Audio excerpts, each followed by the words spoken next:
everybody, and welcome to the Macaw Podcast Universe. This is the podcast where we exist to prove people wrong when they say that sequels are never better than the originals.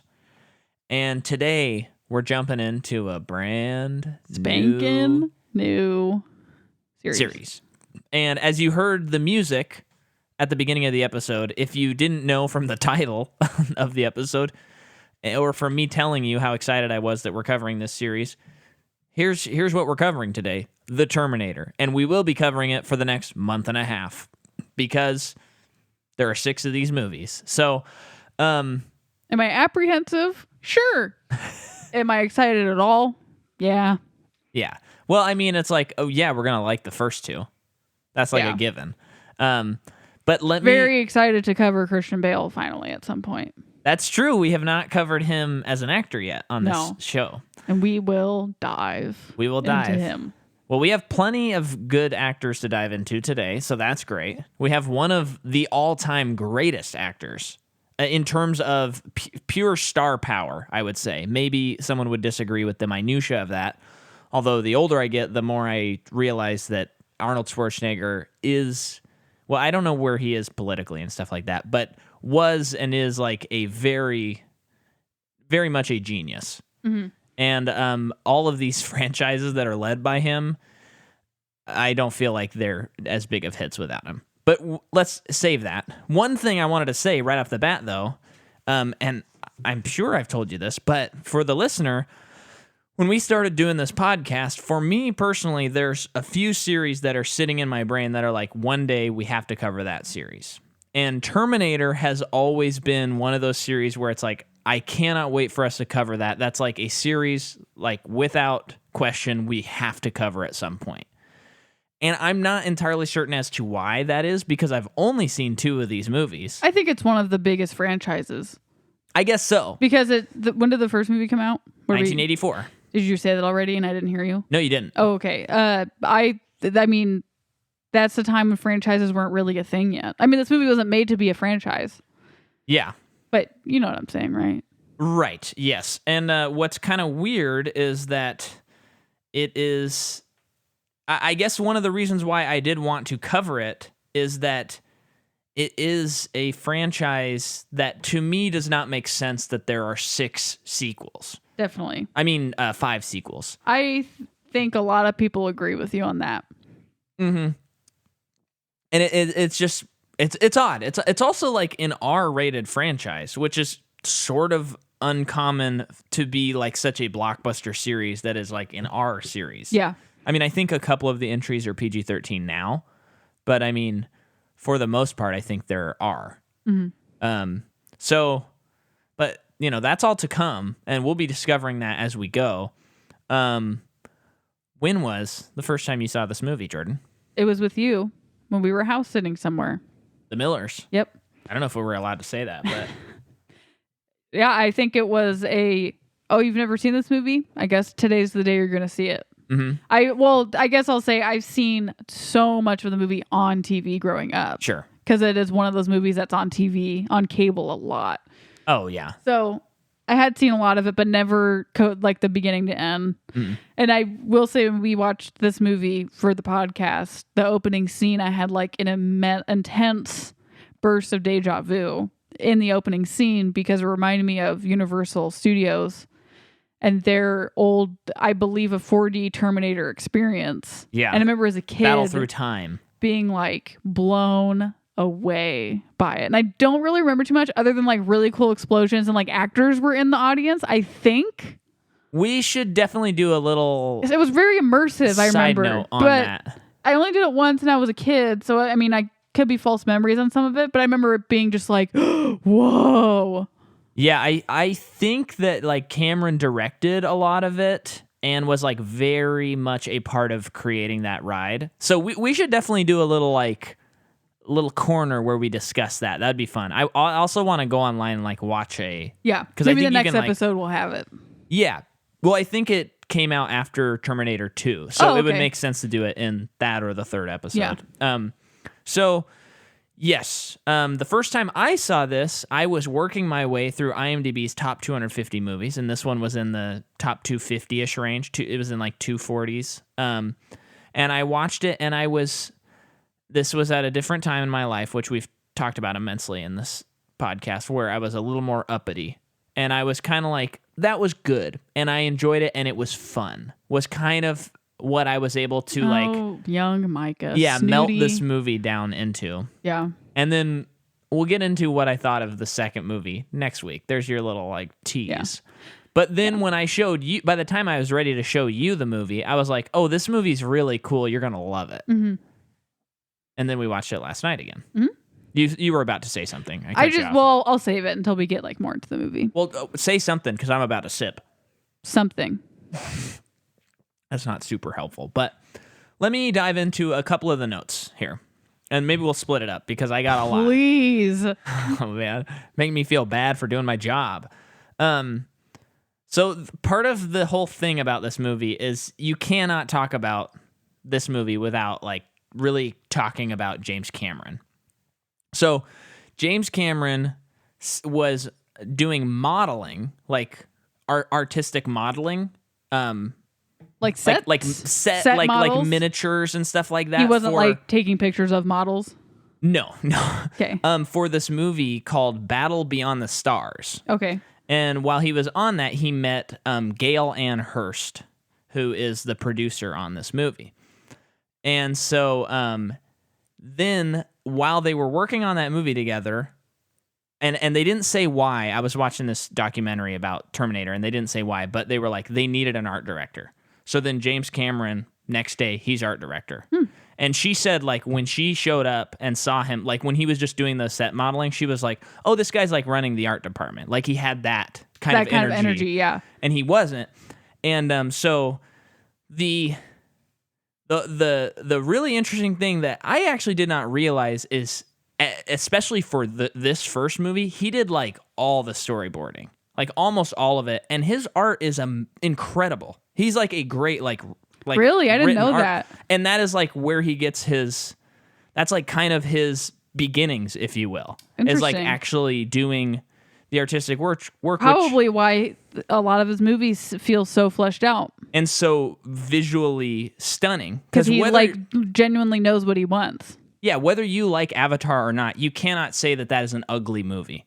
Whether you like Titanic or not, you can't say it's an ugly movie. Like he doesn't make bad looking movies. He just doesn't. Well, I don't know if there would be that much detail if it was someone else on all of them. Yeah, that's a good point. So he's got this idea that he has where he was. So when he was, let me see if I can find that note. Okay, so but before all that, I'm sorry. Cameron was a truck driver, and he saw a movie in 1977. I think it was 77 called Star Wars. And he was like, that's for me. That's what I want to do. So he's like, How old is he? I think he was in his 20s. I don't know for sure. But then he's like, okay. And so then he quits and he's going to work in movies. And I think he also had a janitor job as well. So he wow, he came from nothing. Like, this is like an American Dream situation. Yeah. Like he didn't have an uncle or even a parent in the industry. Yeah. And so then when he's got this script and he's talking to Gail Ann Hurst about it, that he's been working on this idea of the Terminator, the studios are like, no, this is too weird. Like, no way. And you're an unknown. We don't know who you are. We're not going to do it. The American dream stops here. Right. And he's like excited because he also, another movie that inspired this is John Carpenter's Halloween, because it was so low budget and it was such a hit. He was like, I can do that. Yeah. So while he's filming his first movie, Piranha 2: The Spawning, which he also was working with Gail Ann Hurst, and this is, I'm kind of getting my timeline a little mixed up, but he had a dream. He was sick, and he had the dream of a metal torso holding kitchen knives dragging itself from an explosion. And then from that image, he comes up with all this stuff. That was that's a nightmare.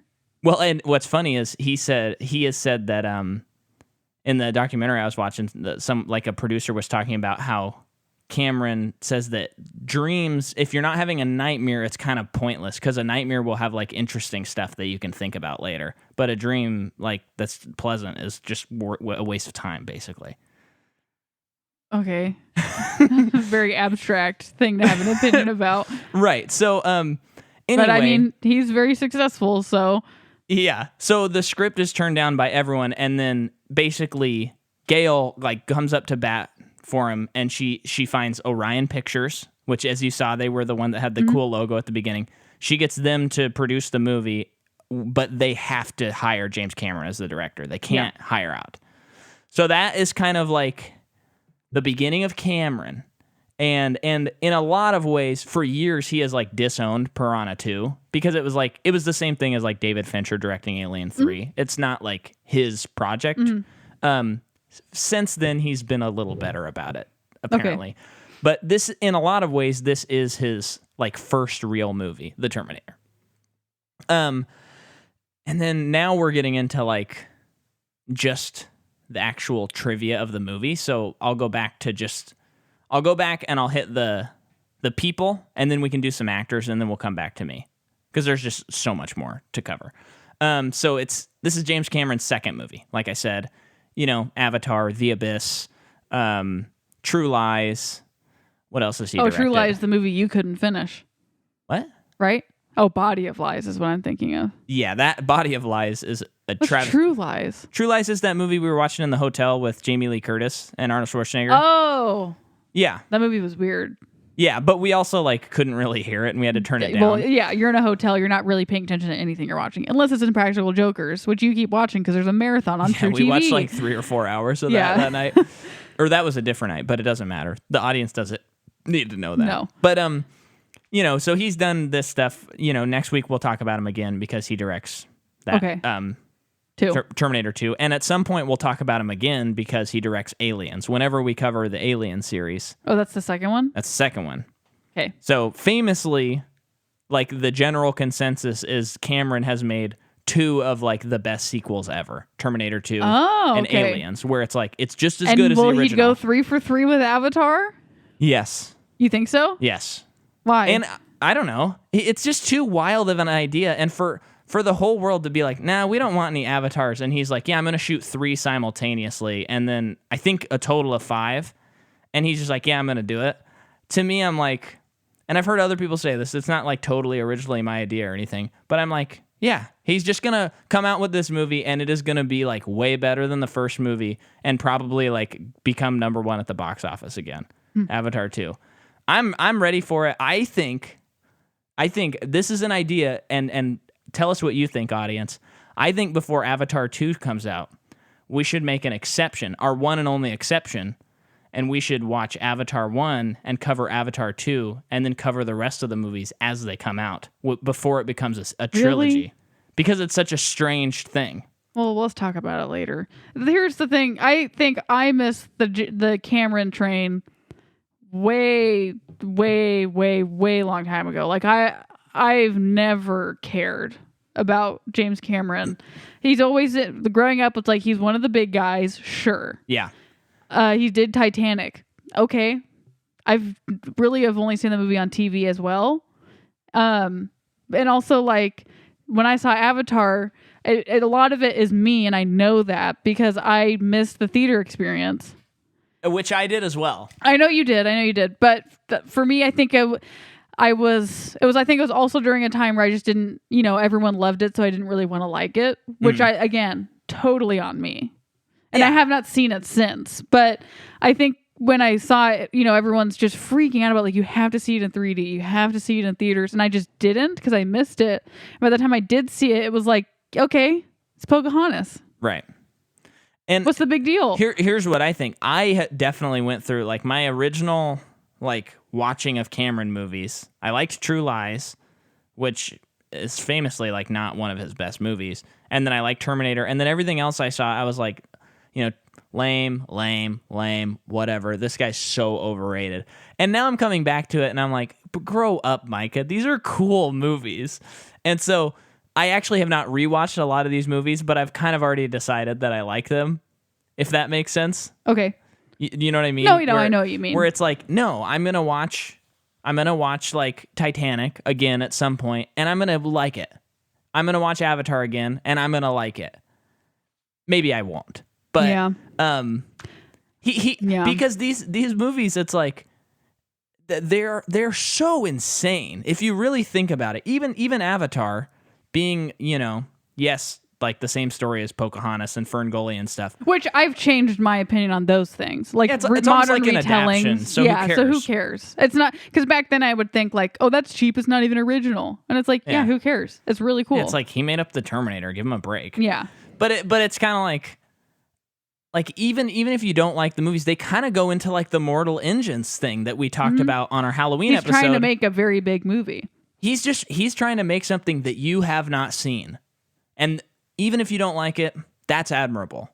But let me get into more. Okay. So, this movie's written by James Cameron, and it's also written by Gail Ann Hurd, although James Cameron has since contended that she contributed nothing to the script. Okay. But she does have a writing credit. She produces a bunch of stuff. Most of her writing credits are based on characters created because of Terminator-related things.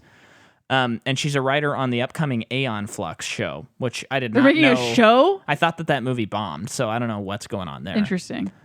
Then music is by Brad Fidel, who did True Lies and Terminator 2, and he created this score, and this score is pitch perfect. I love the score to this movie. I mean, I loved it enough that I was like, I'm going to try and recreate it for the beginning of this episode. And that's when doing research and watching videos, I found out that the Terminator theme is in 13/16. So for all you musician people, there are 13 beats a measure to the 16th note. Insane. That's so cool. I love the score too. It is kind of 80s to me, but that's part of why I like it. But there's nothing wrong with that. But it does. And when we were watching, it's like I feel like this paved the way. Not like he needed to or it needed to be done, but like his score was reminding me of like Cliff Martinez. Yeah, like very synthy type of scores. Also, I feel like watching this movie now, I think that scoring is so popular again that it doesn't feel like a dated score to me. Yeah, even though it's so out there. Yeah. Like for the time, it's also the movie takes place in the 80s. So right. Yeah, I think who cares, I love Jordan? it. Whatever you think.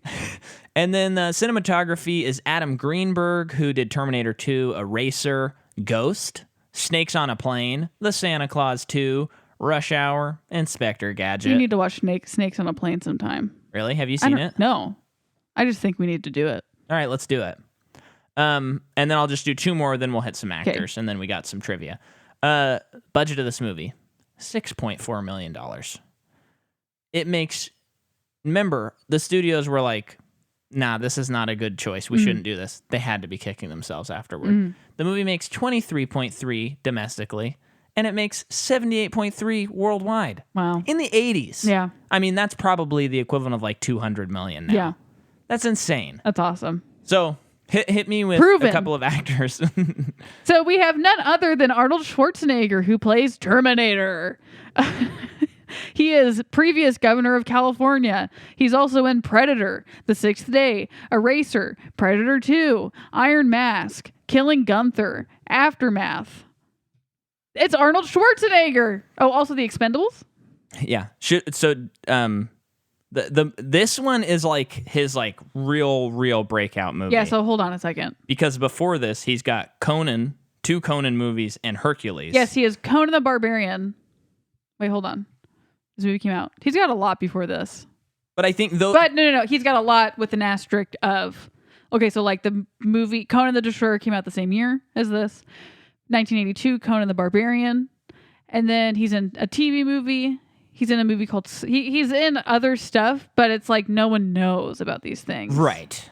So I don't even know what these movies are. Yeah, it's like Hercules and Conan, okay, this guy's like someone we kind of know about. And then Terminator's like, okay, we know who this guy is. Because we talked about Dave Bautista and Ip Man, Master Z. Master Z. And we were like, see episode, but we were talking about like, is the guy as tall as he is big? We got to know. So then we went on a tangent where we're also looking at comparing to Dwayne "The Rock" Johnson. So watching this movie, it's like, is Arnold Schwarzenegger as tall as he is big? He's 6'2". 6'2". Guy's as tall as he is big. Yeah. Because he's a big sometimes guy. people are so buff that they don't look tall, like Right. on screen. Yeah. So I just had to I had to know. So should we talk a little bit about Arnold, or do you want to hit some more actors? What about him? Well, I mean, it's just like, he's just unbelievable. Yeah, and, he is. And this movie, like, completely succeeds or fails on the performance of the Terminator. Oh, yeah. And it is like, it's weird. Like, listener, watch the movie or think about the movie. There was a time when this was not iconic. Like it's weird to watch the Terminator and think, you know, there were people going into the theater not knowing who Arnold Schwarzenegger is and not knowing who the Terminator is. And he had to, like, prove that to them.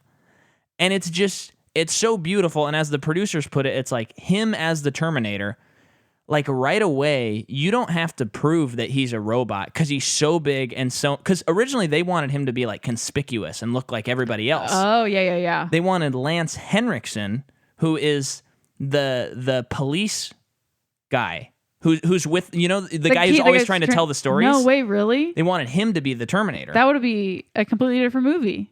Right. And actually, I think he could have done cool. It's a different movie. It's a completely different movie. But he would have been more like, I think, smarmy and a little bit like behind the scenes and popping out and stuff. A little bit more Blade Runner-y.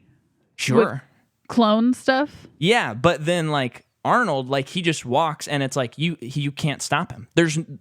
When you look at him, you're like, I couldn't stop him. There's nothing I could do.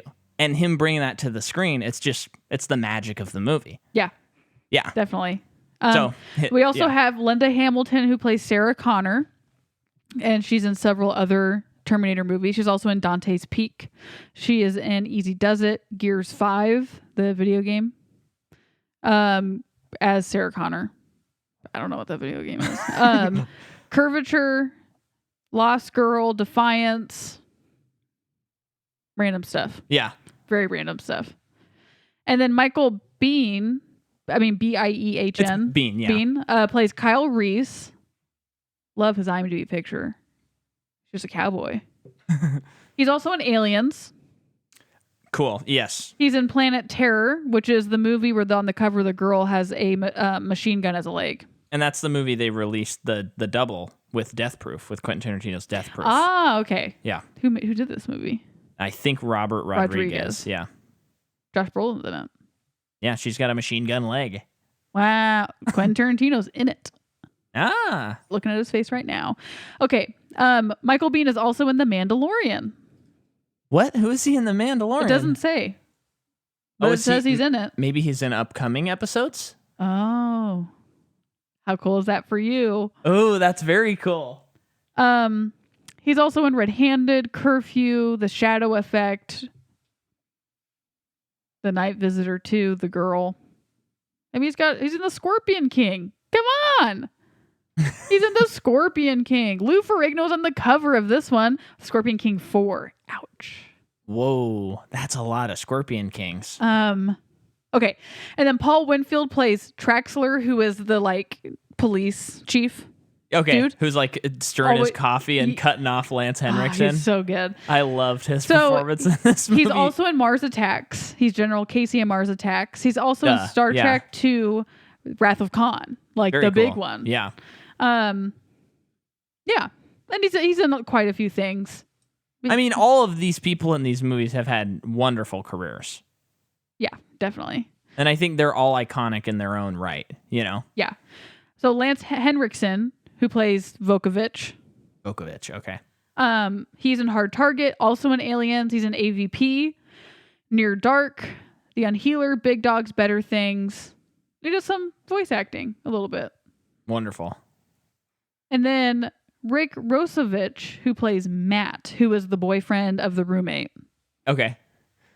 He is in Top Gun, Roxanne, Navy SEALs. This is all making sense to me. Yeah, I think he's the type character. Yeah, good for him. Great. And then Bess Mota plays Ginger, the roommate. Okay. She's in a movie called You Talking to Me? Casey Undercover, which is a Disney Channel movie. Wow. Oh, that's Zendaya. So this is coming out. Oh. Or it did come out. Oh, it's a show. Someone doesn't do work ahead of time. And then Earl Bowen, who plays Silberman, who's the guy that's like interrogating, or like the psychologist. Yes. That guy What's is his so name again? good. Earl Bowen. Earl Bowen. Okay. Yeah, he's wonderful. So he's in Terminator 2, Terminator 3, Naked Gun, 33 and a third. Okay, that's the third one. I would assume so. Yeah. He's also in World of Warcraft, so he does voice acting. He's in a lot of World of Warcraft. Holy crap. He's also in Monkey Island, which looks like it could also be, that is also a video game. He's in Kim Possible. Give me a break. He's also in an X-Men thing. Oh, everyone's heard this man's voice. One way or another. He's gone to video games, to Disney, to Nickelodeon stuff. Wow. Very cool. Very accomplished. And then I think that is it. Although I will mention that there is someone at the beginning of this movie who goes on to become a very successful actor, Bill Paxton. Yes. He plays Punk Leader. Can you, while I'm telling you some more notes, can you look up what he did before this movie? Yes. Because I think this is like one of his first roles, really. Well, so his first role is 1975. Okay. He's in Stripes. I didn't know that. Really? I don't remember. Well, it's been forever since I've seen that. So he's in like a short. No, actually, he's I haven't seen uncredited in a lot Stripes. of things. Yeah, a lot of uncredited stuff in TV shows before this movie. And he's in this movie called The Lords of Discipline in 1983 as Wild Bill Paxton. That's how he's credited. So I think he tried something for one movie. But it looks like he's in some like bad horror movies. And then he's in The Terminator. Okay. And then he becomes like a Cameron guy. Yes, because he's in Titanic. He's in Aliens. He's in True Lies. And that's for a guy who's made like 7 movies. That's most Avatar? of his movies. I don't think so, but I cannot remember. When did that movie come out? 2009, Oh no, he's not. I think. Maybe. Yeah, we were in high school. Oh, he took a break at one point. Anyway, really great actor. Died too young. Absolutely. Very sad. Very good. Yeah, he is one of the guys that when he's in a movie, you're just like, oh, okay, cool. It's gonna be a little bit better now. He's just like he brings a very real realness to everything that I've seen him in. Mm-hmm. That it's like I don't see Bill Paxton. Totally. He's just wonderful. And I love the makeup they did on his face because it's like they put a tire tread on him. but it was like a tattoo or something. Oh, so funny. It's so good. Okay. So now let's get back into they're trying to make this movie. So Lance Henriksen shows up to like the casting agency in full Terminator garb, makeup and everything. And he's like, I'm here to talk to James Cameron. And they're like freaked out. They're like, who is this guy? This guy's going to kill him. They don't recognize him. They're about to call the police. And then James Cameron's like, hey, Lance, hey, come on in. Let's talk about it. So he was like ready to be the Terminator. Lance Henriksen, ready to go. But then Cameron meets with he had like it sounded like he just had to have a meeting with Arnold. And it sounded, I don't know exactly how the politics of all that work out, but Cameron going into it, he's like, I don't want to work with this guy. I don't want to hire him. I don't want him in this movie. So he's leaving the office and he's like, hey guys, I'm going to go pick a fight with Arnold so he doesn't want to work with us. So he goes into a meeting with Arnold Schwarzenegger, and Arnold Schwarzenegger was going to be Reese in this movie. Huh? So that doesn't work for me. No. But Arnold's going into it, and he'd read the script, and he's like, it's this weird like sci-fi thing. He's not super into it, and he as he's talking to Cameron, and I guess Cameron's trying to like pick a fight with him. He just starts talking about the Terminator and how cool that character is, and like how he would play that character and stuff. And then like pretty soon into the meeting, Cameron's like, yeah, you're the Terminator. You're the Terminator. Yeah. So he's like, dang it, I should have ghosted him on this meeting. Yeah. And apparently they offered the role to Mel Gibson and Sylvester Stallone at some point. Yeah. Stallone makes sense. Mel Gibson? No. Well, but think about Mad Max. It's kind of a similar That's so character. different to me. No, not to me. Are you okay? Okay. No. Okay. And so I bet him and Sylvester have been considered for a lot of the same roles. And then at one point, someone was like, why don't we put all of them in one movie? The Expendables. And later Gibson shows up in the second one, Yeah. I think.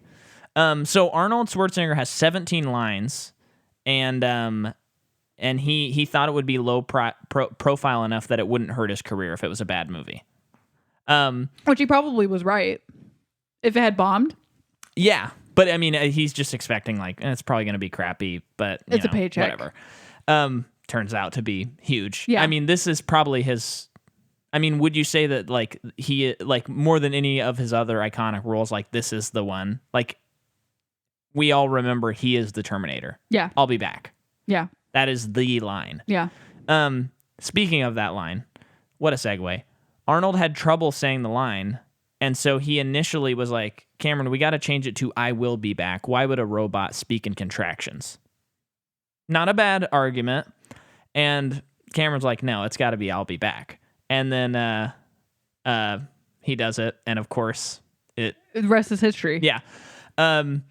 And yes, also they did not want to screen this to critics initially to get the buzz because they were worried. And then I think Arnold's manager and maybe it was Michael Bihn's manager saw the movie and they were like, oh, no, you have to screen this for critics. Oh, okay. Because this is going to be a huge hit. Yeah, Biehn and Arnold, and they did. And of course, the rest is history. They didn't have permits for a lot of the shooting. A lot of the shooting, they're just shooting at night and hoping that no police show up. No, wait. So do you think even when they were driving on the sidewalk very quickly? I think they had permits for some of the movie, but not all of the because movie. I literally thought as we're watching it on some of the stuff, I thought, I bet a lot of this movie, the costs were the permits. Yeah. Because they do some really insane stuff/stunts on the streets. Yeah. That's crazy to me. Yeah, the last shot in the movie when she's driving toward the mountains. Okay. So they were set up all day waiting for the right light. They're in the middle of the road, no cars coming. And then all of a sudden they see a car in the distance. They're like minutes away from the shot. And the VFX guy has his son with him, like helping them out. Because this is a pretty DIY. They're using like all the guerrilla, like filming guerrilla tool, like guidebook rules. And so then they see a car coming and it gets closer and James Cameron is like, I bet that's a cop. Watch it be a cop. It's the only car that's come the whole day. Shows up, it's a cop. And so then the guy who's the VFX guy goes, hey, no, I know we shouldn't be here. We don't have permits, but it's just my son. He's at UCLA. He's finishing up this little film and we all just thought we'd help. And it'd be great. And the police officer's like, oh, okay, well, you got to get out of the middle of the road and just set up on the side of the road, and then I'll make sure that traffic doesn't get in the way. What? And I guess the son was like kind of scared. Yeah, but that's crazy. Yeah, and Cameron did a bunch of the pickup shots himself with his and Arnold's money, like outside of the budget of the movie, like Dang. As they're editing and stuff. So huge risk for Cameron in this movie. Oh yeah. And then I think there was Arnold did too? That means that he did believe in it to a degree. Yeah. If he's going to put money into it, because he shouldn't have to. Well, it was one person talking about it. I think it was Gail Ann Hurst, and she said, I think Arnold did some money too. So I don't know for sure. Maybe he's a really nice guy. Yeah. And then finally, writer Harlan Ellison sued the movie for ripping off an episode of The Outer Limits based on a short story he wrote, Soldier. And Orion Pictures settled for an undisclosed amount, and later prints of the film, he has an acknowledgement credit. Of course, Cameron says that it's original, and he didn't rip him off. I mean, if anything, having a character, like if it's as simple as there's a character who's a robot going on, like even coming from the future to do something, it's not that wild of an idea. I mean, that's crazy what I just said. It is a wild idea, but I can see like a Twilight Zone episode having similar things that happen. Yeah. So anyway, those are most of the facts. I might have some more. We have Stan Winston working on this movie. So how did they get him if this movie's so DIY? Well, they did have a budget, so they were able to get people. Let me correct that though, because this is before Jurassic Park. It is. So this is before, like, he really blew up like crazy. But he was still Stan Winston. I know, but people like, knew who he was. I know. So that I bet it's just most of their money also went to him too. Because I think he did creature design for Alien. I think. Really? I'll look it up to make sure. But so people know who he is.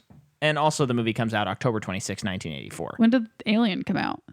79, I think, is what I want to say. I always get it mixed up that I always think that James Cameron did Alien, and it's Ridley Scott.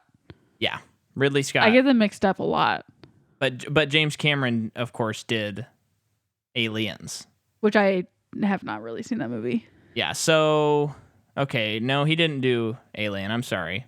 Okay, he did some other stuff that people wouldn't really know, but I mean, you'd know kind of. He did Aliens. He did the Alien. Well, that makes sense. But so yeah. And he did Predator, but it says uncredited. Interesting. Maybe he just consulted on some stuff.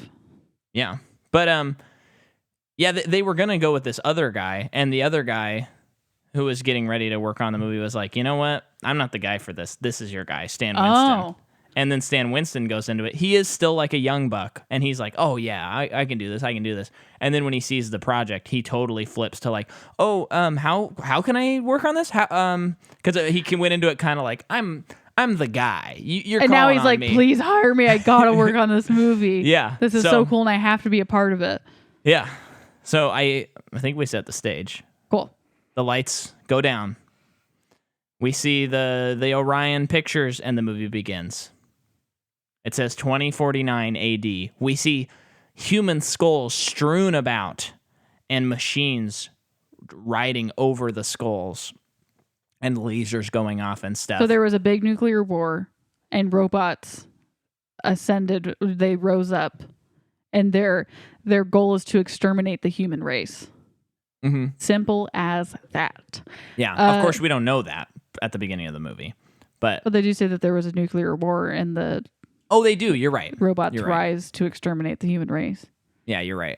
I mean, we do learn more details later on, but that does explain it. Yeah, and this scene blew my mind. Me too. Because I was watching the behind the scenes, and those were miniatures. If you had never told me that, I would have always thought that they were real real whatever machine it was, and they just slapped stuff over it. Yeah, I thought they just got like a crappy crane for like $1,000, and then well, and I'm sure that some stuff is shot regular size, but I mean the tank drives over a car. I don't know if that's later in the movie or not because they flash back to this, and you can see the footage of them shooting that scene, and I'm like, I had no idea that was not real. But it makes sense because when we were watching the movie, you said this is a very DIY movie.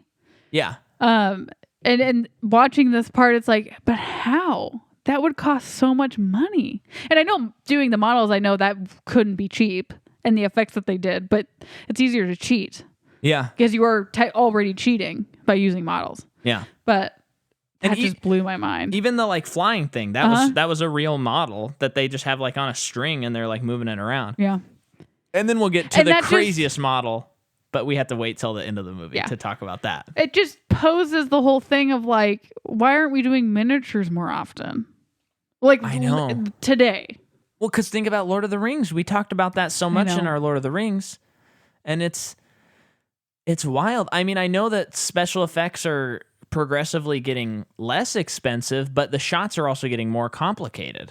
Mm-hmm. So I mean, I would kill to see the next Avenger movie with a ton of miniatures in it or something instead of just blue screen and green screen. I'm not necessarily knocking it, but there is something that feels very good and tactile. Yep. When I watch the Terminator and you see Arnold Schwarzenegger's fake face as he's cutting open his eye, I would rather see the fake face than something that's very, very clearly computer generated. Yeah, me too. Because it still feels a little more real. Yeah. If you can get away with the computer generated, more power to you. We're not anti CGI on this podcast, but there is something so charming about nostalgic for these things. Yeah, absolutely. Totally. and like maybe if they did some version of some movie today where they do miniatures, maybe it wouldn't work depending on what the movie was. Well, and I would We've all seen, I mean, no, that was gonna be a bad joke. Never mind.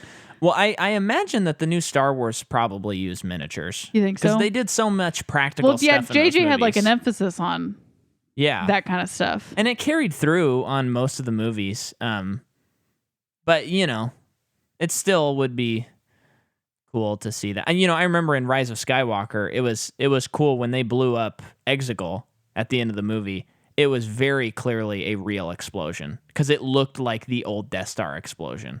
Yeah. And I'm sure that they actually filmed a real explosion because I don't remember what you're talking about, but okay. the planet at the end of the movie that Palpatine's on when they blow it up. Rise of Skywalker, is that the last one? Yes. Okay. Yeah. It was just this kind of jaw-dropping moment to me because it was clearly a practical explosion because I have not seen a planet explode like that since like Return of the Jedi. And it was really cool. Yeah. Right. That sigh was not a sigh of I'm done talking about it. I know. For the listener. People probably really think that I hate Star Wars. What? I don't. Oh, okay. Cool. Okay, so that stage is set, and then we're in the present day LA, present day being the 80s when the movie came out. LA. Yes. And a very large naked man is zapped out of the sky.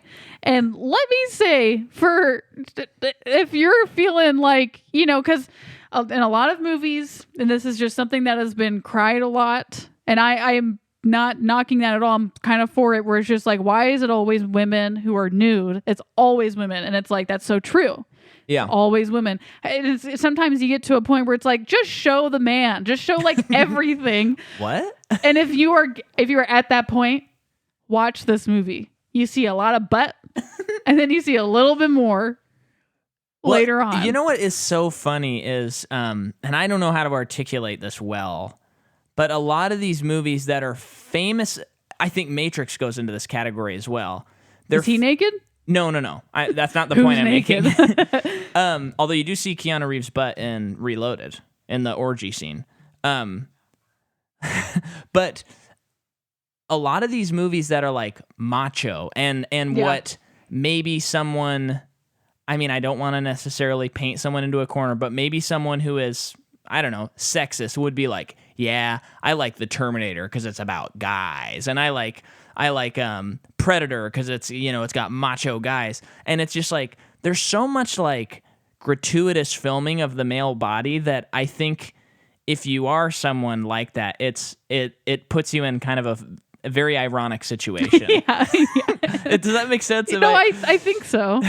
Because it's like this movie is funny enough. It is like very in touch with like it's kind of about like male emotions and how we like put up this facade of like we're these tough guys, and then, you know, there's that moment where Michael Biehn tells Linda Hamilton that he loves her, and then he's immediately like, no, I shouldn't have said that. Because it's like I'm a guy, I can't have emotions. Yeah. And it's like the whole movie is about like this machine who doesn't go anywhere, but he's the villain because men should have emotions. I think there is that subtext in this movie. It's just funny and ironic, like a lot of the types of people who like these types of movies and some of the reasons like the creators did not intend that. And I think like the nudity in this movie is just genuinely that's how the world works. Yeah, it's so totally you're gonna see like, Arnold Schwarzenegger running towards a couple of punk dudes, and you kind of see everything. That's just kind of like you would see everything because he fell out of the sky naked and he needs clothes now. If that makes sense.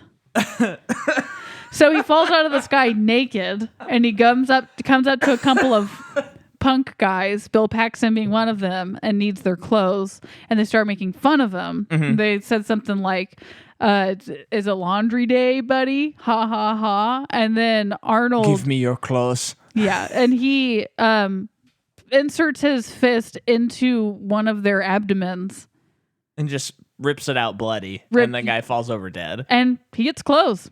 The third guy gives him his clothes. The third guy, yeah. Then we see Michael Biehn fall out of the sky, and I love the juxtaposition. Was you just about to say that? In terms of like how his body looks compared to Arnold's? Well, I love that, but also like Arnold Schwarzenegger, a machine gets out of the Terminator, like the time, and he just like stands up and he's like ready to go. He doesn't like fall. Michael Biehn falls out of the sky. Yeah. Which, not to say everything that was said on the commentary, but he mentioned how his stunt double did that, and it was like naked. I mean, of course. No, I just mean that's gotta hurt so bad. Yeah, because it's like a 15-foot fall or something no like that. Because they have to get on a pad though, right? Well, Michael Biehn said, and concrete doesn't give. That's what he said. He doesn't know for sure what happened. I hope not, because maybe it wasn't. That's 15 as DIY feet. as it can get. Probably like 8 or 9 feet. That's still for falling on asphalt, and it hurts when he lands. And I guess the thing about the bodies I was mentioning is you see that he has scars just all over his body. Yeah. When we have a robot who was just probably created. Now, do you know, and I'm not going to tell you about it, do you know that in Terminator 3, they try to explain why Terminator has an accent? They do? And you don't know about that? No, I haven't seen it. Okay. Who's in 3? What's 3? I don't really know what 3 is. I know Arnold is in it. Okay, cool. We'll Isn't just he wait. in the next one? He's in the next one Isn't too. he in like all of them? He's not in Salvation. Well, actually, I think he like has a cameo, basically. I'm just going to say, in one of the more recent ones, he is naked again. Yeah. Because I've seen it. You look scarred. Your eyes are so wide. I've seen things. But anyway, okay, so we'll get to that on Terminator 3, because it is. Oh, you know what? Actually, I think it's a deleted scene, and it's rightly so. We'll get to it. Okay, fine. Whatever. Okay, so he falls out of the sky. I just love the juxtaposition of the two. Terminator gets the clothes easily. Michael Biehn like gets it from a bum, and then the police chase him, and he goes on this whole chase and has to like scrounge for clothes. And it is such a like perfection of machine versus like man, and man scrounging. Yeah. Machine is ahead. Yeah. Lovely. Then we see Linda Hamilton. We see this nice Sarah woman, Connor. And we're like, okay, she's going to work deal? waitressing at the diner, and she's late, which shows that she doesn't have everything together. Yeah, she's just like us. She's just like us, very stressed out at her job, and then she comes home. She lives with her roommate, Ginger, and they're getting ready to go out for the night. It's Friday night. They're going somewhere to have fun with their boyfriends, and Sarah's boyfriend cancels on her. Yeah. So it's like her life is really not put together for a young woman in the 80s. Yeah. Things are just not going her way. But she's got a cool iguana. She has a very cool iguana. Which I think there's a little theme with the whole like it's prehistoric animal that she owns. Yeah, that is a cool thing. Yeah. Do you have more on that, or you just think I don't it's think like I need to explain it kind more. of symbolism that just symbolism, just fun. Yeah. Yeah. Yeah, I guess like she's more in touch with humanity and nature, and that's part of why she redeems the human race. Is maybe and she does represent that. The past, because to Reese he is going to the past. Yeah, cool. But she also represents the future because of why he's coming to save her. Yeah, boom, beautiful. So then we see the Terminator walk into a gun shop, order all these guns, get them, shoot the guy, and just casually walk out of the store. With all these guns. Yeah. All of them. And then he goes to a phone book, rips out Sarah Connor, and he just starts visiting women in LA named Sarah Connor. And he just goes, "Are you Sarah Connor?" "Yes." Smashes open the door. Beautiful slow-mo footage. Yeah. Boom. Kills her. Yeah. Kills another one. And meanwhile, Michael Biehn is like... Kyle Reese. Yeah. Their names are too iconic for you not to use them by their Yeah, you're right. Name. Yeah, so there's the phone book, and then I kept writing Michael in my notes. So Kyle Reese is like sitting in a car that he steals at a construction site where he's seeing... The symbolism is just wonderful, where he's seeing... Machines do work. But they're working for the humans. So it's like he's seeing... This is still the before time. But it does like trigger PTSD. Yeah, and we see this whole footage of him, fighting in the war, and like blow up one of the tanks, a model, a miniature. Man, like his partner who he's with, I think it's that scene where they're doing those things and like throwing bombs, and one of them like zaps his partner, that girl, and doesn't she just like disappears. Yeah, that was cool. Very cool effect. And I really like the noise of the beams because Yeah. it's not Star Wars noise of the beams. I appreciate that they found something new, and I like how they look. Yeah. The color and all that fun stuff. It just is like, that's a Terminator beam, not a Star Wars beam. Yeah. And so then we get to see the police chief, who's one of my favorite characters in the movie, and he's So just like good. tired. He's seen a lot. He's whatever. probably closer to retirement than the first day he started working. Yeah. Kind of guy. And Cameron does this great like shot where he's just following them in front of them. It's just a long tracking shot. And it starts with a guy like being incarcerated and like very violent, and the police chief is just not He's fazed. like getting his coffee around this guy getting like thrown on the desk. Yeah, and it's like, oh, he's seen things. Yeah. Well, and this is one of the things that when I was younger, I thought was, well, not so much in this movie, but like Cameron is so good at just like bringing up a character and just shortcutting so that you are pretty much like, okay, I know everything I need to know about this guy. Oh, same with this person. He's figured out in this movie all the ticks of the character. So like the police chief, he's very comfortable in this world. Yeah. And he is very demanding, but he can be. And then like the Lance guy, who is kind of, like a right-hand man in the police precinct, is always trying to tell a story about a past experience he had with a criminal, and he keeps cutting him off, and it's so funny. And then the psychologist guy, he has a tick too. I can't remember what it is right now, but he had his own thing. Oh, the beeper, which is also a foreshadowing thing, because the beeper goes off when he's interrogating Reese, and then later as he's leaving, it goes off and he misses the Terminator coming in. Mm-hmm. Yeah. And that beeper probably saved his life. Yeah. So a machine saved his life. Yeah. Which from is probably why machine. he's in Terminator 2. Oh, he's in Terminator 2. You said that. I think I did. Oh, interesting. I wonder how he's in that. Please don't rewind. Just believe me. Yeah, please don't never rewind. But getting back to where we are. Yeah. So, well, her friend is having sex with her boyfriend with her headphones on, which I thought was an if you want to interesting see choice. someone make a face while dancing and that's funny, watch this movie. The roommate makes just faces like no one makes that face when they're dancing. Yeah, it was, she's very fun. I like her. She's fun. It was just kind of one of those scenes where you're like, huh, that's weird. That's weird. But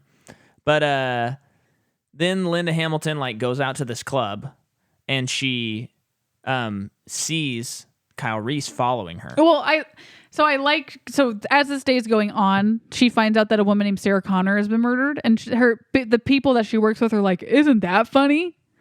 Like, someone killed you." And then that night, boyfriend cancels on her. She decides to go out on her own and just enjoy a dinner by herself. And she hears the news, and she hears that another Sarah Connor has been murdered. So she's like, oh, okay, something is wrong. Yeah. And that's when she notices that a man is like watching her, which is Kyle Reese. And she is walking down the street, and she goes into a club, like you said. And it's a lot of it has to do with, being surrounded by people and staying in public. Also finding a phone, because it's the 80s and she doesn't have a cell phone. So she gets to a payphone. It's so funny seeing that now and being like that. Like you'd have to set this story in the past, or like make like a cell phone outage happened at the same time he came to absolutely. town. So like she is calling the police, telling him like a man's after her, because they also show that the police has been trying to contact her. Yeah. But her roommate's not answering the phone, and she's not there to answer it. So I like that we still don't really know who Reese is, but we do know that Arnold Schwarzenegger is bad because he's killed people already. Mm-hmm. We know that. And Reese hasn't really done anything yet. So you're kind of automatically assuming like two guys enter this world. One's bad, one's good. Right. But we don't really know. No. And they do establish, like, through Sarah Connor, she thinks that's the man who's killing people. Well, I mean, she's suspicious that this is the man who's tracking down Sarah Connors for some reason. Yeah. And thinks that he's going to kill her. Right. Well, he's wearing like a duster. A duster, and he looks suspicious. Yeah. He's got a sawed-off shotgun in there. He's staring at her, and because of her being suspicious of him, she does not notice that Arnold comes into the club. Right. And then Arnold goes in to kill her, because Oh, you're so bored with this movie. he has already killed the roommate and the guy there and seen a picture of Sarah Connor. So he goes to kill her. Then Kyle Reese stops him from killing her. And then they get in a car. He says, come with me if you want to live. Yeah, great line. They get in the car, start driving away, and that's when Kyle Reese starts explaining what's going on. Arnold Schwarzenegger runs onto a burning car, jumps onto their windshield, and punches it as the car's moving. Yeah, and I guess that's like a mechanical arm. So his arm is behind him. Okay, I was curious how they did that. Yeah, his arm is behind him. I would have never known. I think also because it's heat of the moment. Stan Winston, baby. But it's also slow motion, so you should be able to tell if it doesn't look right. But you're so caught up in what's happening. Yeah, so cool. And like there's something about the expression on Arnold's face in that window scene where you're just like, uh-oh, this is bad news. And it makes we've seen 1,000 people punch through windshields. Yeah. But there's something about this one where it's like, oh, this is like crazy. Yeah. And so then, Reese tells her about the nuclear war, and then he talks about this man who led a rebellion for the humans. That inspired them. Oh, called, sorry. I didn't mean to say called. But basically, there was a man in the future who inspired everyone to not give up hope. Yeah. And his name was John Connor. And he's your son. And she's like, huh? Yeah. And, still like, what's going on? I don't know if I can trust you. Her acting is incredible. She is a very strong character. There's not really a moment where I think that she's playing the weak card. When she is like kind of hysterical, I would be hysterical too. Anyone would be. Well, and something that's really cool is, so in this scene, you really have to buy that someone could believe this. And like the way that she acts, she's like, I don't even want to say hysterical. She's just acting how any human would act. She's trying to like escape out of the car, and he's like forcing her to listen. She's probably like, this man's crazy and he's killing people with my name, probably because he's delusional and believes what he's telling me. Yeah, it's like, how are you going to believe this? And I think that her acting, she sells so hard, like that turn to like, yes, I believe you now. Especially when she sees the Terminator do things that a human shouldn't be able to do. Right. And like, I think it kind of ends with very cool car chase scenes, like incredible car chase scenes. And one of them ends with Terminator running a car into the wall full speed. Yeah. And he is not there with the car. Like, so he escapes. So it's like, that is proof. Right. But even then, if I remember right, when she's in the police station and they're questioning Kyle. Yeah. Oh, I love how they did that because it really made him feel crazy. It made him seem insane. Yeah. We only, like, if you didn't have the first, like, 10 minutes of this movie where you see them show up. They started it like this? Yeah, you would be like, oh, this is, the movie doesn't need to start like that. This is more of a thriller than an action sci-fi. Right. But, like, even then, she wants to believe him, but she's still, like, she's being told by the police, like, don't worry, it's fine. There's 30 policemen in here. Like, it just sounds like, he that one guy must have been on PCP. Yep. And this guy is like totally delusional. The psychiatrist is like laughing about it. And he's like, I'm going to be like famous for this because I'll be able to write books until I die about this guy. But what's interesting is because of who Sarah Connor was set up to be as a woman who doesn't really have anything together, like can't even, quote unquote, hold a man down. Like he cancels on her. It doesn't seem like a good guy. She can barely hold on to her waitress job. Yeah. And so when someone comes and tells her that she is the future of the human race, I think there is a part of her that wants to believe that. Yeah. And it does further in the movie, of course, they have like a very intense connection as well that like further makes her want to believe whatever is happening is happening. Yeah. And then we have, this is like the greatest. Arnold Schwarzenegger walks into the police station and he says, I want to talk to Sarah Connor. The guy says, well, you can't. And She's doing a statement, giving a statement right now. I'll be back. Yeah. And then he drives a car through the doors. Unbelievable. Now, I want to talk about I'll be back for a second. Yeah. I'll be back is a line that is so famous, it's probably top 5 ever in movies. Yeah. it maybe even is like the number one line ever. Everyone knows I'll be back. Now, since the first time I saw this movie, I was like 17 or something like that. I don't know how I don't know how my dad didn't like show me these when I was younger. Because this is a total like dad sits you down, son. Like, right. Let's watch my Terminator. dad really likes these movies, as far as I know. Yeah. And I didn't get this. Yeah, it's just weird because it just feels like a weird, like this would have been something he showed me. I mean, he showed me True Lies, so I don't know why. Anyway. That's very odd to me, but okay. But so when I saw this, I had a similar situation with Taxi Driver where in my mind, it was like Arnold walks up and he's like, I'll be back. Like real, like so much gravitas because it's like it's outgrown.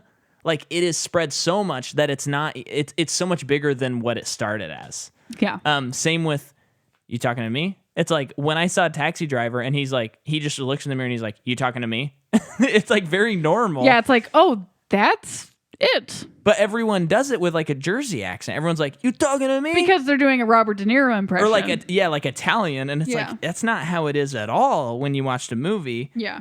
And this one is just funny because the first time I saw the movie, I was like, oh man, that's the line. Like that's the line. Yeah. And I think even it's almost like you did a bad job, Arnold. Well, I think even in future movies, I think they say that in all of them. Well, isn't it okay? So and the second as they go one, on, I think they get more and more cheesy. You know, in the second one, doesn't it end with him descending into lava or something with the thumbs up? Yeah. And doesn't he say, "I'll be back"? I don't know. Okay, I think as a kid, I always thought that. I don't think he does. Because I think when he's just going down, the thumbs up is all he says, quote unquote. I remember as a kid being like, what is this? This is so cool. But I also was very scared of that movie. But we'll talk about that next week. So anyway, I just wanted to say that about it. Then the score picks up and it starts going. Very intense because Arnold comes in with all of his guns blazing. He's just killing all the police. All the police. It's insane. It's crazy. And they lock Sarah in her room, in an office, tells her to don't go anywhere. They keep Reese in the interrogation room. And you just see Arnold going over, shooting people up. Even the police chief gets shot. Even his other buddy gets shot. And Sarah is under a desk just waiting for him to come in and finally kill her when Reese comes and takes her away. Yeah. And they Great run moment. away. Yeah. And that's when the score picks up. And then they go under this tunnel, and that's when he discusses more about the future, and we see the kids watching TV in the fire. Yeah, it flashes or the forward, fire in the TV, I guess. Yeah, and like Terminator or T-1000s like break into, or I think they're T-100s at this point, but they like break into the ambush their community. Yeah, and they're like killing people and stuff, and it's weird. I distinctly remember the fire TV being in Aliens. Oh, really? And maybe it's in both movies. That seems weird to have it in both. But it's probably just in this movie. But I thought it was in Aliens because I saw that before I saw Terminator 2. Could have just seen it on TV. Yeah, maybe. But also in this scene, Reese is looking at a picture of Sarah Connor. Yes. And it's like, yes. Huh? Why does he he might have already mentioned it before this time. I don't remember. But it's like he has a picture of her, but he doesn't know her. Right. Well, I think he pretty quickly explains that. Well, he knows her. Do you know what I mean? Like he has a picture of a woman who he's never met in the future.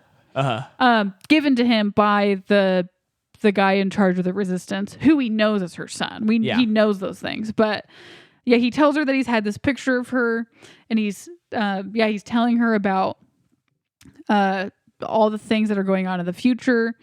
There's something I was gonna say. I do remember at one point he says that he can't go back. This is like a suicide mission for him. Right. I think that's when he was being interrogated, saying that he can't go back. It's a one-time thing, one person only. And that kind of goes for both sides. Because John Connor, once he went through, John Connor destroyed the machine so that no one else could use it, and they couldn't send any more Terminators. Oh, I missed that part. Yeah. I also like that...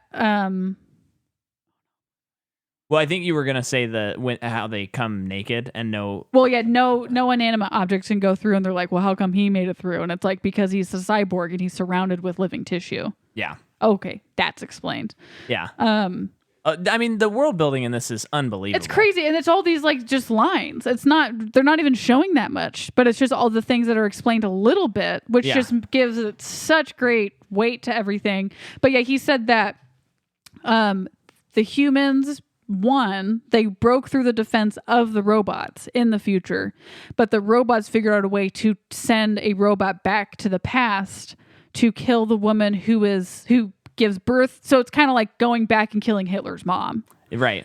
So that this never happens. And that's the whole reason this story is happening. Amazing. Yeah. And it's that great paradox because, then Kyle Reese and her, he confesses his love, which I talked about, the emotions and all that stuff. And then they have sex. And then he is the father of John Connor. Yeah. And it's that great paradox thing. Yep. And at the end of the movie, when she's making tapes for her son, she tells her son who the father is. Yeah. Which means in the future, John Connor knows who to send back. Right. Because Kyle Reese says he did volunteer, but it's like, I don't know if he really had to volunteer though. I think that he was chosen. And it's so weird. I love thinking about that stuff because it's like, that means that Kyle is perpetually alive and dead at the same time. Because he will always be traveling back to the past to do that. But he dies in the past. I know, but then he gets born. Yeah. And then he goes back to the past. That is one of those things that kind of makes my brain hurt. Yeah, that's the whole thing. And I think there's a couple more cool time paradox things in the next movie as well that are also I love that stuff. It's so cool. That's like Looper, all that weird stuff where you're like, what? Because if time travel is real, it would be so easy to get caught in a loop, I think. If that was a possible version of time travel. Movie? The Endless? Right. The Endless. Very cool indie movie. Talk about a DIY movie. Oh, yeah. I think they were under 100,000. Huge, crazy recommend. And I think it's on Netflix. Yeah. That one is cool. It's really amazing. And I hope that they make more movies. The people who made it. Yeah. It was a very cool concept. It's a cult. That's what going into it. Yeah. He tells her that he loves her, and we think that. Okay, so then, while all that is happening, Arnold Schwarzenegger goes into this hotel, and he cuts open his arm, and there's all these machines and stuff, all this cool Stan Winston, real stuff that's moving around, and he's adjusting stuff. He goes into a mirror. It's cutting between shots of Arnold and a full-size... Well, at least from shoulders up. What would you call that? Machine thing? Yeah, animatronic of him. And he's cutting out his animatronic. Yes, cutting out his eye, and then you see the red eye underneath it. His real eye. And then throughout the rest of the movie, it'll cut between. He wears sunglasses, which I think is the most that really puts the whole thing together for me. For him, is he has to wear sunglasses. Yeah, but what's cool is. They show a couple shots when he's driving the semi truck. They show shots of the animatronic one, and then they'll switch to makeup Arnold at certain points. So you just are man, that is a robot, And it's just so weird because when he gets down to the exoskeleton, it is just the I'll Be Back line and just the movie in general. It's hard to even remember that robot was not a robot that everyone recognized and was oh, that's a Terminator robot. Right. It's the same thing with Star Wars. You can't watch Star Wars and be there was a time when people didn't recognize Darth Vader when they went to the theaters. Right. It's not even possible to figure out unless you were there. So he steals a semi truck. Yeah. They make bombs. There's another chase scene going on. They're trying to blow him up, and then he gets into an oil rig, and they blow up the oil rig. And this is one of the coolest shots of the movie that is a miniature, according to you. It is, and you can watch footage of them doing it. It's insane. How big is the truck? The truck is 8 feet long and 1.5 feet tall. Okay. So it's big. I mean, it's really big, but they had to do it twice. Twice? Because on the first shot... They had a line hooked to the chassis of the front end, and they pulled it, and the wheels just came out from under it, but they'd Oh. already started the explosions. Oh. And they have it rigged with a How ton of much explosions. time did it take to set it up for the second one? Well, I think it took them like 2 weeks to like build a new thing. Because they blew it up. Yeah. Wow. That's crazy. And it's insane because, I mean, I could kind of tell in the shot where Sarah's running, like you can tell that she's maybe in front of like a green screen or like a screen or whatever. I think they call them rear screens back then. Okay. But even then it was still like, huh. But that explosion, I was like, okay, surely The they explosion shot that. is undeniable. And yeah, it's but undeniable. when they were going to shoot it, they were shooting it by the police armory. So if they did an explosion, it's a police armory. There are weapons and all this stuff. That's where the police in LA store their weapons. Not a good idea. Right. A lot of bad problems could happen. So that's why they went with the miniature. It probably cost them a lot less too. But I cannot Still even probably cost them a believe lot. that is not real. No. That was another shot where I was like, how is this DIY if you're going to get a shot like that? Yeah. That is just fascinating. And then you find out it's a miniature and it's like, I'm still kind of in awe though. Right. And they did shoot it at 120 frames a second. Yeah. And so I guess they must have slowed it down. Which I think a bit. really adds weight to the vehicle. Yeah. Yeah. But even then, so that happens and you see Arnold burning in the fire. And it's like, oh, thank God this is finally he's out of over. there. Like the robot that can't be killed has been killed. Uh-huh. And then Kyle and Sarah are together. They're both fine. They're safe. And then the robot gets back up and it is like a skeleton robot, which is like, With the fire behind it, which was James Cameron's nightmare. yeah. That image. Which to me, seeing that, and I know that's very iconic. And I know that, this is 1985. So it is like technically a long time ago compared to now. But it's like, how come no one's created a robot with a skeleton? That's the robot. That is one of the coolest designs of a robot It's so I've cool. ever seen. It's so cool. It almost feels like, because you have Arnold running around, and it's like, of course it would be a skeleton underneath, because if it wasn't, you wouldn't look human. Yeah. If you put skin over whatever it was, if it wasn't like a skeleton. So cool. Oh, forget about it. And I mean, Stan Winston. Yeah. Of course, I'm sure James Cameron was very much in charge of how it looked. But at the same time, I mean, that's Stan Winston. Yeah. We do get some love fun Stan Winston. stop motion. Yes, they do the stop motion, and it's very obvious nowadays. It's still pretty scary though. But I think it's cool. It's very fun, and so he's chasing them. But it's cool because the machine is getting weaker because it's limping, and it's kind of weird seeing a robot limp. You don't really see that. Yeah. So that's cool. Then they go into a factory. I love the Symbolism. symbolism, poetic justice of her defeating the machine with a machine. And Michael Biehn tries to blow up the Terminator. Sorry. No, it's okay. And it explodes, but then it's crawling on its torso. It's so scary. That part, I mean, he really shoots it like horror. Yeah. And It really feels like then, like you can't kill it. yeah, You feel that absolutely. despair. Yeah. And then finally she gets to like a compactor and it crawls into it and she's able to pull it Smash down. it.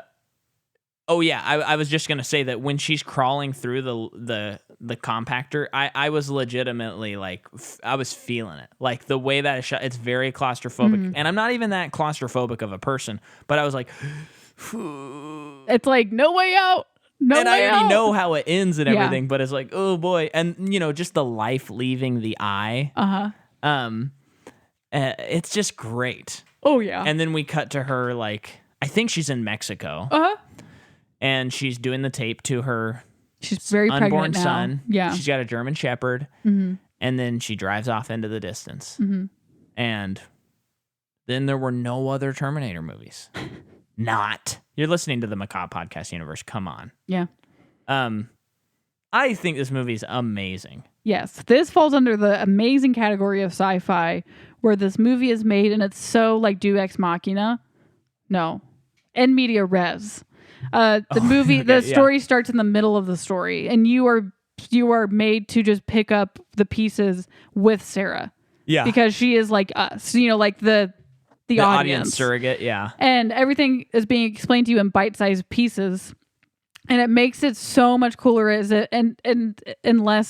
so much cooler than being immersed in a movie that only takes place in 2029 in the future that they created. It is so much cooler that it takes place in the present, because it actually reminded me of Looper. That's funny to say that because Looper takes place in the future, right. But it reminds me of Looper because that movie is the same in terms of like, sure, it's the future. Time travel is so common now that it's been used by hitmen to get rid of people, which is like, come on. That's cool. We are just now doing this concept. That's amazing. But there's so little explained in the movie, only what you need to know, which has left so much for your imagination to think about what's going on. And I'm so glad they haven't made any more of those. Yeah. But it just reminds me of, like, Terminator reminds me of that because it's just a very cool concept, and what's explained to you is just what you need to know, and the rest is left up to you. Yeah. Unfortunately, there are 5 other movies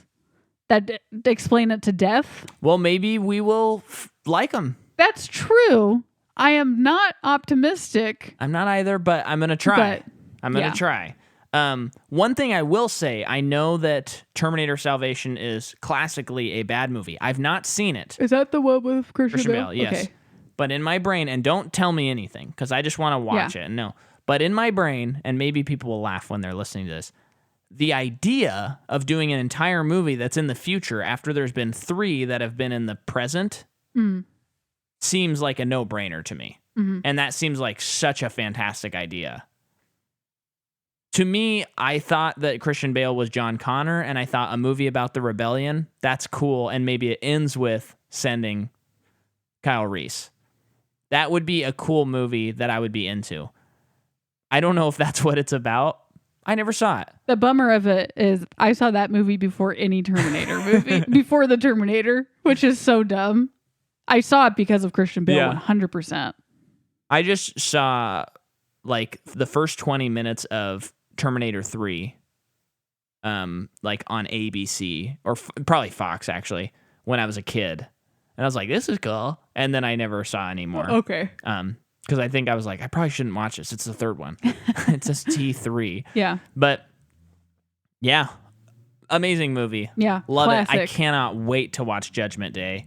That's the next one. Yeah. Okay. And yeah, I'm excited about that. A little more Cameron talk. And then if you like this podcast, consider supporting us. Go to www.com. Go to www.patreon.com/MicahMcCaw. That's MICAHMCCAW. And you can get an exclusive episode every month where we do series with only 2 entries. And so this month it is Monsters University, and we interviewed Jeremy from March 4th, which is a band from Portland that has their song featured in Monsters University. It's like the theme of the movie. Yeah, and we talked to him about that process and all that stuff. So, I mean, it's pretty cool. It's like an exclusive thing. You're not going to hear it on the main feed. So, unless we unlock a Patreon in the future, maybe we will. But don't bet all your hopes on that. Yeah, because we're definitely not going to unlock all of them. We would only unlock 1 or 2 every once in a while. Don't even give them the promise or the hope. Yeah, maybe we won't unlock any of them. But anyway, go over there. And also, December 10th, 7 o'clock, you got to go to Micah Boy Wonders YouTube, and you have to watch Have Yourself a 5-4 Little Christmas with all these amazing guests. Maybe I'll just put a commercial in these. Sure. That would probably be better. So you probably already heard the commercial, or maybe I'll edit this part out. I don't know.